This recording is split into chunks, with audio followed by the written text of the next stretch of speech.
जय हिंद दोस्तों। आज हम लोग संविधान के संपूर्ण महत्वपूर्ण अनुच्छेद देखेंगे जो एक से 395 तक इम्पोर्टेंट अनुच्छेद हैं। सारे के सारे देखेंगे और इस वीडियो को अगर लास्ट तक देखते हो तो आपके किसी भी कॉम्पिटिटिव एग्जाम में बैठते हो तो अनुच्छेद से जो भी क्वेश्चन आते हैं आप उसको सॉल्व कर दोगे। तो चलिए बिना देर किए हुए देख लेते हैं।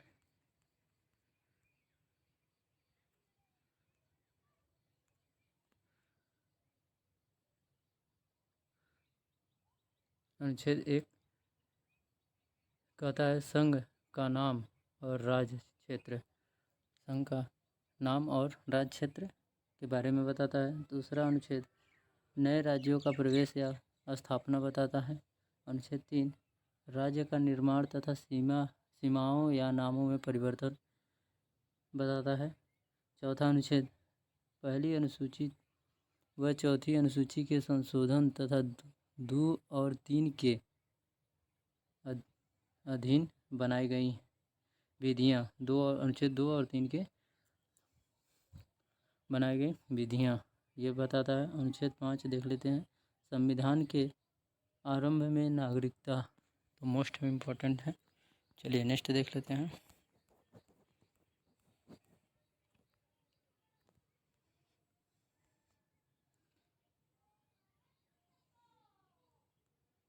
अनुच्छेद 6 भारत आने वाले व्यक्तियों की नागरिकता। अनुच्छेद 7 पाकिस्तान जाने वालों की को नागरिकता। और अनुच्छेद 8 भारत के बाहर रहने वाले व्यक्तियों का नागरिकता। अनुच्छेद 9 विदेश राज्य की नागरिकता लेने पर नागरिकता का ना होना। जो विदेशी राज्य की नागरिकता ले लेते हैं तो यहाँ का नागरिकता कैसे होता है कि ख़त्म हो जाता है, इसके बारे में अनुच्छेद 9 में। अनुच्छेद 10 देख लेते हैं। नागरिकता के अधिकारों का बना रहना। कब तक आपके अधिकार नागरिकता के, अगर आप किसी दूसरे देश में जाकर रह रहे हैं तो कब तक आपका भारत देश में आपकी नागरिकता का अधिकार बना रहेगा, इसको देखने के लिए अनुच्छेद 10 में देख सकते हैं। अनुच्छेद 11 में संसद द्वारा नागरिकता के लिए कानून का विनिमय। अनुच्छेद 12 राज्य की परिभाषा। राज्य किसे कहते हैं, क्या होता है, अनुच्छेद 12 में राज्य की परिभाषा दी गई है। अनुच्छेद 13 मूल अधिकारों को असंगत या अल्पीकरण करने वाली विधियाँ। जो मूल अधिकार हैं उनको कम या बेसी करने के अगर करना है तो अनुच्छेद 13 को देखना पड़ेगा। अनुच्छेद 14 में देख लेते हैं। विधि के समक्ष समानता तो मोस्ट इम्पॉर्टेंट है, विधि के समक्ष समानता। चलिए नेक्स्ट देख लेते हैं। अनुच्छेद 14 तक हो गया।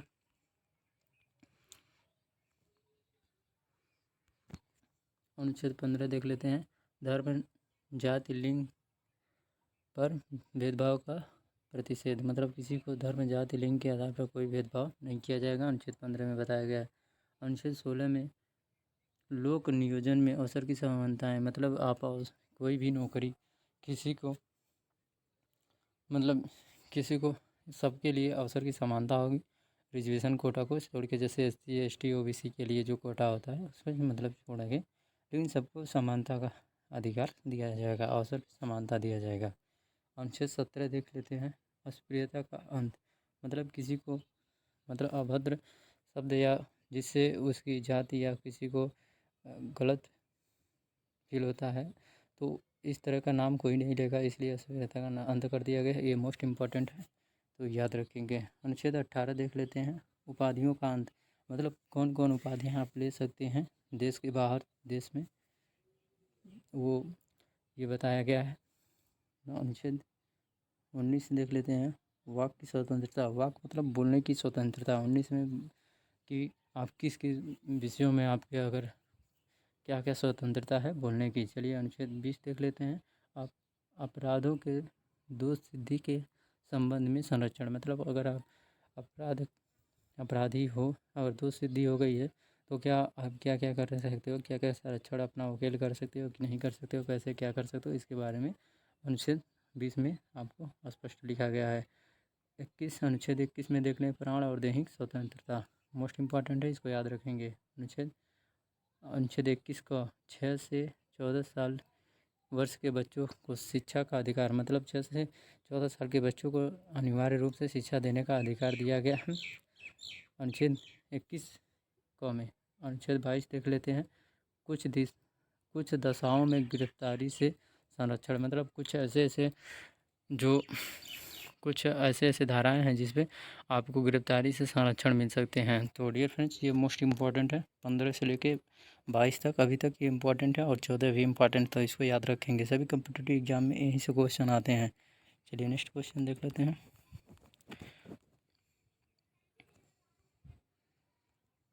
अनुच्छेद 23 देख लेते हैं। मानव के दुर्व्यवहार और बालाश्रम, मतलब मानव को आप बेच नहीं सकते, बेच नहीं सकते हो, और 14 साल के कम बच्चों को बालाश्रम नहीं करा सकते हो, कि मतलब उससे किसी का ऐसे जगह कार्य कराओ जहाँ पे उसको या कुछ घटना हो जाए तो आप नहीं करा सकते। ये अनुच्छेद 23 में उल्लेखित है। अनुच्छेद 24 देख लेते हैं।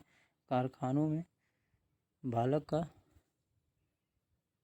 नियोजन का प्रतिशत, मतलब कारखानों में बालकों का नियोजन का प्रतिशत की, ये 24 नंबर, ये भी याद रखेंगे। अनुच्छेद 25 देख लेते हैं। धर्म का आचरण और प्रचार करने की स्वतंत्रता। आप हिंदू हो, मुस्लिम हो, किसी भी धर्म का हो, तो आपको जो भी धार्मिक पूजा है या पाठ है, जो भी आप प्रचार करते हो या कोई चीज़ भी अपने धर्म के अनुसार प्रसार करना चाह रहे हो, उसको फैलाना चाह रहे हो, तो उसमें कोई रोक टोक नहीं कर सकता है। ये अनुच्छेद 25 बताता है। तो मोस्ट इम्पॉर्टेंट। चलिए नेक्स्ट देख लेते हैं। अनुच्छेद 26 धार्मिक कार्यों के प्रबंधन की स्वतंत्रता, मतलब आप धार्मिक कार्यों को अपने स्वतंत्रता है, जैसे भी करना चाहो कर सकते हो।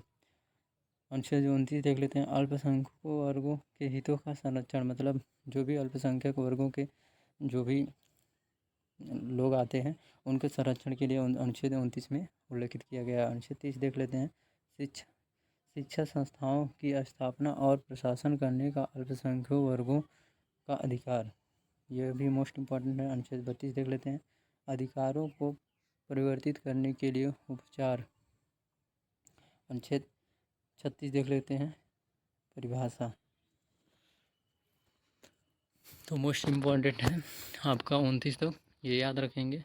14 से 29 तक वेरी वेरी मोस्ट इम्पॉर्टेंट है, इससे क्वेश्चन बनते हैं। चलिए नेक्स्ट क्वेश्चन नेक्स्ट अनुच्छेद देख लेते हैं।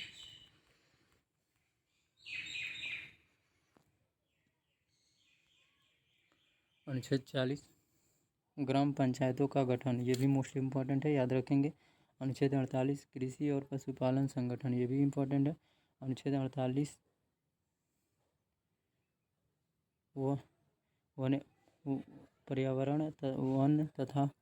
पर्यावरण वन तथा वन्य जीवों की सुरक्षा, 48 का हो जाएगा, मोस्ट इम्पॉर्टेंट है इसमें। चलिए अनुच्छेद 49 राष्ट्रीय स्मारक स्थानों और वस्तुओं का संरक्षण, मतलब जो भी राष्ट्रीय स्मारक हैं, वस्तुओं का संरक्षण, मतलब उसको तोड़ फोड़ हम नहीं सकते हैं। जो भी राष्ट्रीय सरकारी संपत्ति है उसमें 49 में उल्लेखित की गई है। अनुच्छेद 50 कार्यपालिका से न्यायपालिका का पृथक्करण। नेक्स्ट देख लेते हैं 51 अंतर्राष्ट्रीय शक्ति और सुरक्षा, मोस्ट इम्पॉर्टेंट है। अनुच्छेद 51 का यहाँ देख लेंगे। मूल कर्तव्य, मोस्ट इम्पॉर्टेंट है, इसको याद रखेंगे। अनुच्छेद 52 देख लेते हैं। भारत का राष्ट्रपति होना ये अनुच्छेद 52 में दिया गया। अनुच्छेद 53 संघ की कार्यपालिका, तो मोस्ट इम्पॉर्टेंट है। चलिए नेक्स्ट अनुच्छेद देख लेते हैं।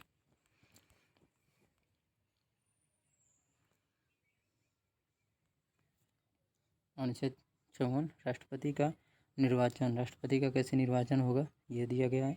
अनुच्छेद 55 में राष्ट्रपति के निर्वाचन की रीति, ये दिया गया है। अनुच्छेद 56 में राष्ट्रपति की पद अवधि दिया गया है। अनुच्छेद 57 में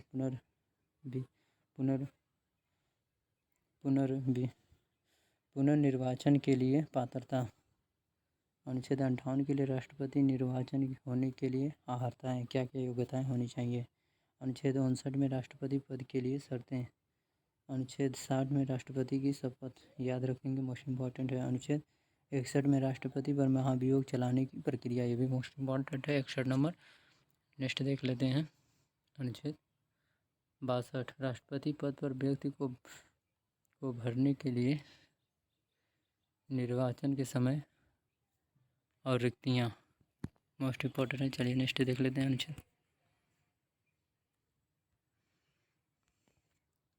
अनुच्छेद 63 भारत का उपराष्ट्रपति। अनुच्छेद 64 उपराष्ट्रपति का राज्यसभा का सभापति होना।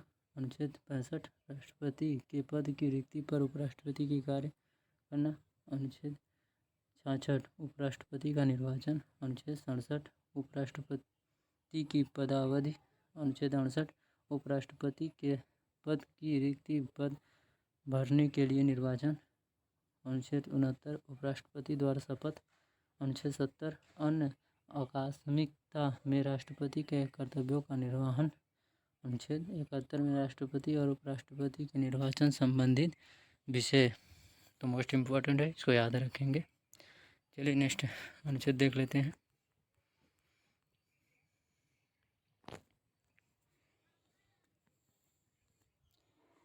अनुच्छेद 72 क्षमादान की शक्ति मोस्ट इम्पोर्टेंट है। राष्ट्रपति को क्षमादान की शक्ति का ये है, किसी को सजा कोई भी होता है उसको क्षमादान कर सकता है राष्ट्रपति 72 अनुच्छेद के तहत।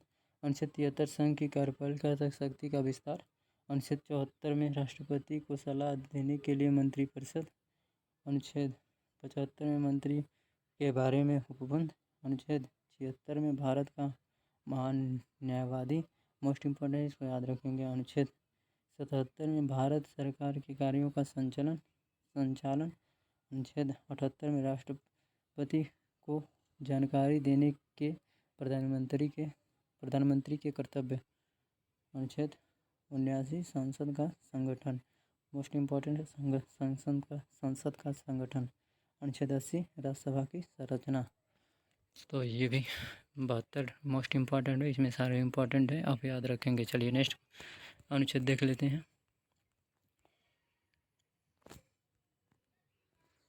अनुच्छेद 81 लोकसभा की संरचना। अनुच्छेद 83 संसद के सदनों की अवधि।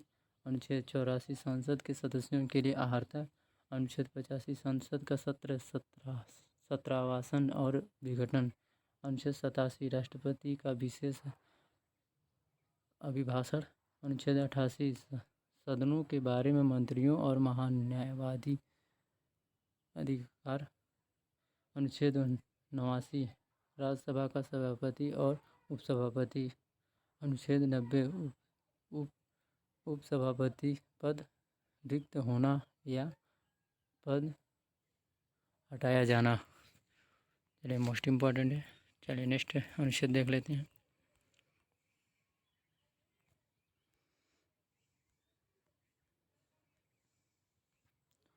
अनुच्छेद 91 सभापति के कर्तव्यों का पालन और शक्ति। अनुच्छेद 92 सभापति या सभापति को पद से हटाने का संकल्प विचाराधीन हो तब उसका पीठासीन होना। अनुच्छेद 93 लोकसभा का अध्यक्ष और उपाध्यक्ष। अनुच्छेद 94 अध्यक्ष और उपाध्यक्ष का पद रिक्त होना। अनुच्छेद 95 अध्यक्ष बेकर्तव्य एवं शक्तियाँ। अनुच्छेद 96 अध्यक्ष उपाध्यक्ष को पद से हटाने का संकल्प हो तब उसका पीठासीन होना। अनुच्छेद 97 सभापति उपसभापति तथा अध्यक्ष उपाध्यक्ष। अनुच्छेद संसद का सचिवालय, इसमें वेतन भत्ते हैं। 97 सभापति उपसभापति तथा अध्यक्ष उपाध्यक्ष के वेतन और भत्ते। चलिए नेक्स्ट देख लेते हैं अनुच्छेद।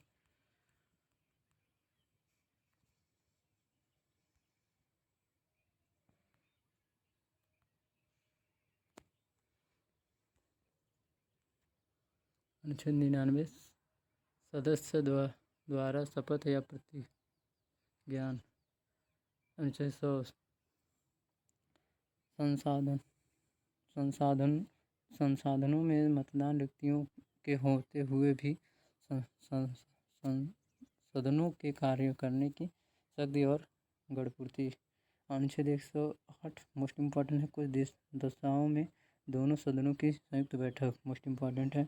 अनुच्छेद 109 धन विधेयक से संबंधित विशेष प्रक्रिया, ये भी मोस्ट इम्पॉर्टेंट है। अनुच्छेद 110 धन विधेयक की परिभाषा ये भी यहाँ 8, 9, 10 अनुच्छेद 111 विधेयकों पर अनुमति, अनुच्छेद 112 वार्षिक वित्तीय विवरण, अनुच्छेद 118 प्रक्रिया के नियम। तो मोस्ट इम्पॉर्टेंट है 8, 9, 10 और 12।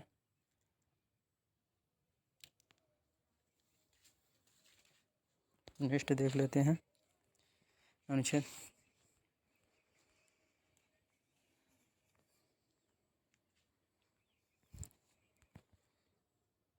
120 संसद में प्रयोग की जाने वाली भाषाओं। मोस्ट इम्पॉर्टेंट है कौन सी भाषा में बात होगी या की जाएगी।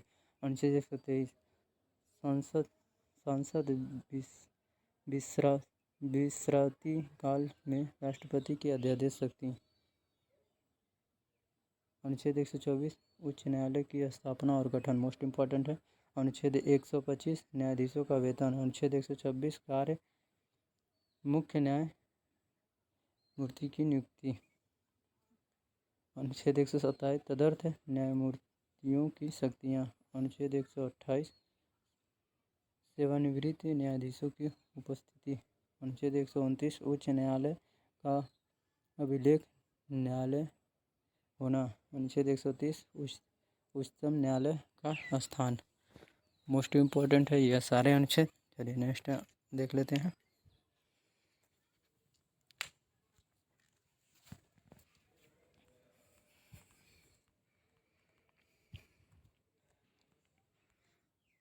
अनुच्छेद 131 उच्च न्यायालय की आरंभिक अधिकारिता। अनुच्छेद 137 निर्णय एवं आदेशों का पुनर्विलोकन। अनुच्छेद 143 उच्च न्यायालय से परामर्श करने की राष्ट्रपति की शक्ति। मोस्ट इम्पॉर्टेंट है ये 143। अनुच्छेद 144 सिविल एवं न्यायिक पदाधिकारियों द्वारा उच्चतम न्यायालय की सहायता। अनुच्छेद 148 भारत का नियंत्रक महालेखा परीक्षक, ये भी मोस्ट इम्पॉर्टेंट है। अनुच्छेद 149 नियंत्रक महालेखा परीक्षक के कर्तव्यों शक्तियाँ। अनुच्छेद 150 संघ के राज्यों के लेखन का प्रारूप। तो इसमें 143, 48, 49 मोस्ट इम्पॉर्टेंट है, इसको याद रखेंगे। चलिए नेक्स्ट देख लेते हैं अनुच्छेद।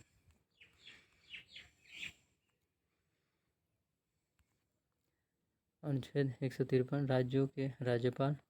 अनुच्छेद 154 राज्यों की कार्यपालिका शक्ति। अनुच्छेद 155 राज्यपाल की नियुक्ति। अनुच्छेद 156 राज्यपाल की पदावधि। अनुच्छेद 157 राज्यपाल नियुक्ति होने की अर्हताएँ। अनुच्छेद 158 राज्यपाल के पद के लिए शर्तें। अनुच्छेद 159 राज्यपाल द्वारा शपथ या प्रतिज्ञा। अनुच्छेद 163 राज्यपाल को सलाह देने के लिए मंत्रिपरिषद। अनुच्छेद 164 मंत्रियों के बारे में अन्य उपबंध। तो ये मोस्ट इम्पॉर्टेंट है 153 से 64 सारे इम्पॉर्टेंट है। चलिए नेक्स्ट अनुच्छेद देख लेते हैं।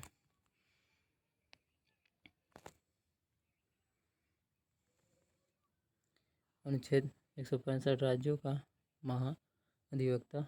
अनुच्छेद 166 राज्य सरकार का संचालन। अनुच्छेद 167 राज्यपाल को जानकारी देने के संबंध में मुख्यमंत्री के कर्तव्य। अनुच्छेद 168 राज्य के विधानमंडल का गठन। अनुच्छेद 170 विधान सभाओं की संरचना। अनुच्छेद 171 विधान परिषद की संरचना। अनुच्छेद 172 राज्यों के विधानमंडल की अवधि। अनुच्छेद 176 राज्यपाल का विशेष अभिभाषण। अनुच्छेद 177 सदनों के बारे में मंत्रियों और महाधिवक्ताओं के अधिकार। और अनुच्छेद 178 विधानसभा का अध्यक्ष और उपाध्यक्ष। तो मोस्ट इम्पॉर्टेंट है ये सारे अनुच्छेद, आप लोग देख लेंगे। चलिए नेक्स्ट अनुच्छेद देख लेते हैं। अनुच्छेद 179 अध्यक्ष और उपाध्यक्ष का पद रिक्त होना या पद से हटाया जाना। अनुच्छेद 180 अध्यक्ष के पदों के कार्य हो सकती। अनुच्छेद 181 अध्यक्ष उपाध्यक्ष को पद से हटाने का कोई संकल्प पारित होने पर उसका पीठासीन न होना। अनुच्छेद 182 विधान परिषद का सभापति और उपसभापति। अनुच्छेद 183 सभापति और उपसभापति पद रिक्त होना, पद त्याग या पद से हटाया जाना। अनुच्छेद 184 सभापति के पद के कर्तव्यों का पालन व शक्ति। चलिए नेक्स्ट अनुच्छेद देख लेते हैं।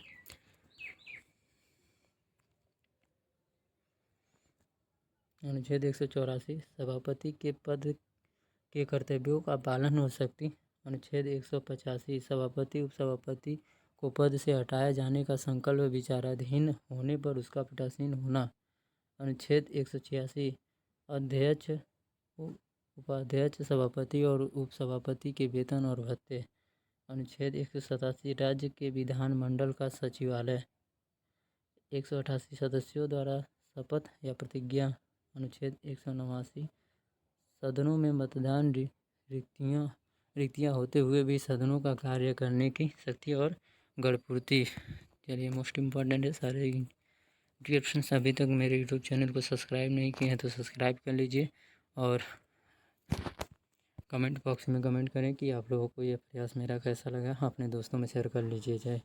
तो चलिए नेक्स्ट देख लेते हैं। अनुच्छेद 199 धन विदेश की परिभाषा, मतलब धन विदेश की परिभाषा क्या है। अनुच्छेद 200 विधेयकों पर अनुमति। अनुच्छेद 202 वार्षिक वित्तीय विवरण मोस्ट इम्पॉर्टेंट है। अनुच्छेद 213 विधानमंडल में अध्यादेश स्थापित करने के राज्यपाल की शक्ति। अनुच्छेद 214 राज्यों के लिए उच्च न्यायालय। अनुच्छेद 215 उच्च न्यायालयों का अभिलेख न्यायालय होना। अनुच्छेद 216 उच्च न्यायालय का गठन। अनुच्छेद 217 उच्च न्यायालय न्यायाधीशों की नियुक्ति पद्धति शर्तें। अनुच्छेद 221 न्यायाधीशों का वेतन। तो मोस्ट इम्पॉर्टेंट है। चलिए नेक्स्ट देख लेते हैं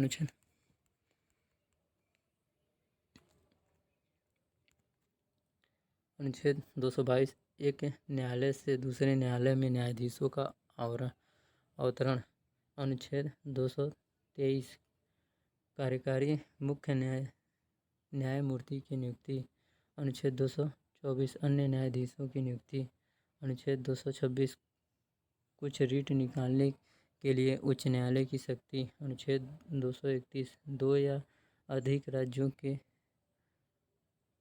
लिए एक ही उच्च न्यायालय की स्थापना। तो ये मोस्ट इम्पॉर्टेंट है। आप लोग कमेंट बॉक्स में बताइएगा कि कौन सा ऐसा राज्य है जहाँ के लिए एक ही उच्च न्यायालय की स्थापना है। चलिए नेक्स्ट देख लेते हैं। अनुच्छेद 233 जिला न्यायाधीशों की नियुक्ति। अनुच्छेद 241 संघ राज्य क्षेत्र के लिए उच्च न्यायालय। अनुच्छेद 243 पंचायत नगर पालिका एवं सहकारिता समिति मोस्ट इम्पॉर्टेंट है 243। चलिए नेक्स्ट देख लेते हैं।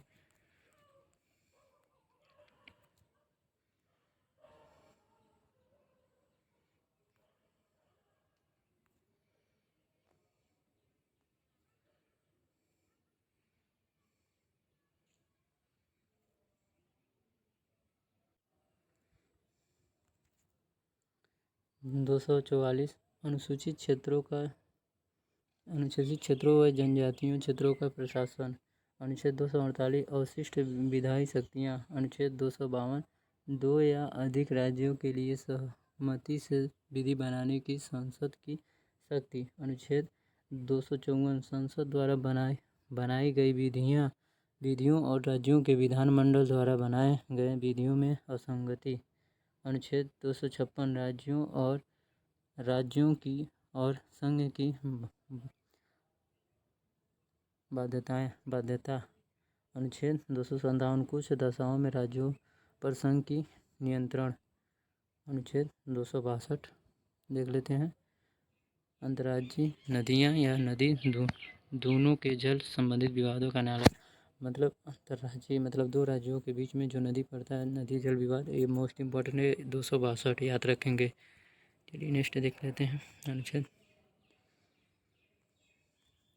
अनुच्छेद 263 अंतर्राज्यीय विकास परिषद का गठन। अनुच्छेद 266 संचित निधि मोस्ट इम्पॉर्टेंट है, इसको याद रखेंगे। अनुच्छेद 267 आकस्मिक निधि, ये भी मोस्ट इम्पॉर्टेंट है। अनुच्छेद 269 संघ द्वारा उद्ग्रहित और संग्रहित किंतु राज्यों को सौंपे जाने वाले कर। अनुच्छेद 270 संघ द्वारा इकट्ठे किए कर संघ और राज्यों के बीच भी वितरित किए जाने वाले कर। अनुच्छेद 280 वित्त आयोग मोस्ट इम्पॉर्टेंट है, इसको याद रखेंगे। अनुच्छेद 281 वित्त आयोग की सिफारिशें तो मोस्ट इम्पॉर्टेंट है, इसको देख लेंगे। चलिए नेक्स्ट अनुच्छेद देख लेते हैं। अनुच्छेद 292 भारत सरकार द्वारा उधार लेना मोस्ट इम्पॉर्टेंट है। अनुच्छेद 293 राज्य द्वारा उधार लेना। अनुच्छेद 300 संपत्ति का अधिकार। अनुच्छेद 301 व्यापार वाणिज्य और समागम की स्वतंत्रता। अनुच्छेद 309 राज्य की सेवा करने वाले व्यक्तियों की भर्ती और सेवा की भर्ती मोस्ट इम्पॉर्टेंट 309 याद रखेंगे। अनुच्छेद 310 संघ या राज्य की सेवा करने वाले व्यक्तियों की पदावधि। अनुच्छेद 313 संक्रमण कालीन उपबंध। अनुच्छेद 315 संघ राज्य के लिए लोक सेवा आयोग मोस्ट इम्पॉर्टेंट, इसको याद रखें। अनुच्छेद 316 सदस्यों की नियुक्ति एवं पदावधि, तो ये भी मोस्ट इम्पॉर्टेंट है 316। चलिए नेक्स्ट देख लेते हैं। अनुच्छेद 317 लोक सेवा आयोग के किसी सदस्य को हटाया जाना या निलंबित किया जाना। अनुच्छेद 320 लोक सेवा आयोग के कृत्य। अनुच्छेद 323 प्रशासनिक अधिकरण। अनुच्छेद 323 अन्य विषयों के लिए अधिकरण। अनुच्छेद 324 निर्वाचन के अधीक्षण निर्देश और नियंत्रण का निर्वाचन आयोग में निहित होना। अनुच्छेद 329 निर्वाचन संबंधित मामलों में न्यायालय के हस्तक्षेप का वर्णन। चलिए नेक्स्ट देख लेते हैं।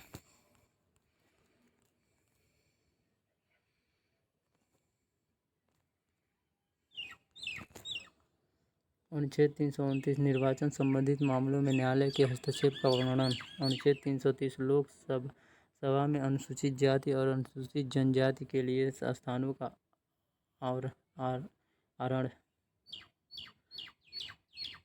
अनुच्छेद 331 में लोकसभा में आंग्ल भारतीय समुदाय का प्रतिनिधित्व मोस्ट इम्पॉर्टेंट है, याद रखेंगे। अनुच्छेद 332 में राज्य के विधानसभा में अनुसूचित जाति और अनुसूचित जनजातियों के लिए स्थानों का आरक्षण, यहाँ भी आरक्षण है और ये भी आरक्षण है। अनुच्छेद ये भी 330 और 332 याद रखेंगे। अनुच्छेद 333 राज्य की विधानसभा में आंग्ल भारतीय समुदाय का प्रतिनिधित्व, ये भी मोस्ट इम्पॉर्टेंट है, तो ये सारे मोस्ट इम्पॉर्टेंट है। अनुच्छेद 343 संघ की परिभाषा। अनुच्छेद 344 राज्यसभा के संबंध में आयोग और संसद व समितियाँ, तो मोस्ट इम्पॉर्टेंट है 329 से सारे इम्पॉर्टेंट है, याद रखेंगे। चलिए नेक्स्ट देख लेते हैं। अनुच्छेद 350 को प्राथमिक स्तर पर मातृभाषा में शिक्षा की सुविधाएं मोस्ट इम्पॉर्टेंट है, इसको याद रखेंगे। अनुच्छेद 351 हिंदी भाषा के विकास के लिए निर्देश, तो मोस्ट इम्पॉर्टेंट 350 को और 351। अनुच्छेद 352 ये सारे के सारे इम्पॉर्टेंट है। आपात की उद्घोषणा का प्रभाव। अनुच्छेद 356 राज्य में संवैधानिक तंत्र के विफल हो जाने की दशा में उपबंध मोस्ट इम्पॉर्टेंट है। अनुच्छेद 360 में वित्तीय आपात के बारे में उपबंध। अनुच्छेद 368 में संविधान का संशोधन करने की संसद की शक्ति और उसकी प्रक्रिया। अनुच्छेद 377 भारत के नियंत्रक महालेखक परीक्षक के बारे में उपबंध। अनुच्छेद 378 लोक सेवा आयोग के बारे में, तो मोस्ट इम्पॉर्टेंट है डियर फ्रेंड्स, ये सारे के सारे इम्पोर्टेंट है और ख़ास करके ये 350 को से 378 तक ये मोस्ट इम्पॉर्टेंट है डियर फ्रेंड्स। अगर यह मेरा प्रयास अगर आप लोगों को अच्छा लगा हो तो प्लीज़ मेरे यूट्यूब चैनल को लाइक, सब्सक्राइब और शेयर कीजिए और मेरा सपोर्ट कीजिए। जय हिंद दोस्तों।